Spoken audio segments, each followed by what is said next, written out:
नमस्कार बंधुरा तुम्हारा सबाई केमन आछो सुप्रिया यूट्यूब चैनले तुम्हारे सकले भालोबासा आशीर्वाद निये आजके आमार निउ ब्लग दिए शुरू करते चलेछि। तो ब्लगेर शुरूतेई तोमरा देखते पाচ্ছ जे अनेक लोक जमायित हयेছে और जेन सबाई कोथाय दाঁড়িয়ে আছে कोनो समुद्रेर धारे। এটা তো তোমরা মনে করছো কিন্তু মোটেও না, এটা কিন্তু সমুদ্রের ধার মোটেও না। এটা হচ্ছে আমাদের নিকটবর্তী একটা গ্রাম। আমার গ্রাম থেকে সামান্য একটু দূরেই হয় কিছু কিলোমিটার দূরেই এই গ্রামটি। এই গ্রামেতে আমাদের এত অসুবিধা হয়ে গেছে, মানে পুরো রাস্তা জলে জমে গেছে।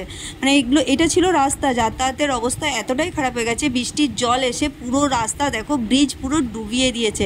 এমনকি স্কুলের ছাত্রীদের বা ছাত্রদের পড়াশোনাটাও বন্ধ হয়ে গেছে, স্কুলের এক্সাম পর্যন্ত বন্ধ হয়ে গেছে। আর আমাদের পুকুরে যেতে হচ্ছে না স্নান করার জন্য, সবাই কি করছে রাস্তাতেই স্নান করে নিচ্ছে। তো আমাদের এই গ্রামের হাল দেখো, মানে প্রত্যেকটা মানুষকে দেখো যাতায়াত করার জন্য, তোমাদের কাছে আমি সবটাই তুলে ধরেছি তারা কিভাবে যাতায়াত করছে। তো বৃষ্টি এসে আমাদের গ্রামকে পুরো নষ্ট করে দিয়েছে, পুরো আমাদের শিক্ষা ব্যবস্থাকে পর্যন্ত নষ্ট করে দিয়েছে, আমাদের চিকিৎসার অসুবিধা করে দিয়েছে। এরকমটা হবে আমরা ভাবতে পারিনি। এটাই কি তাহলে আমাদের ওপরওয়ালার মার? এটাই ছিল আমাদের কপালে?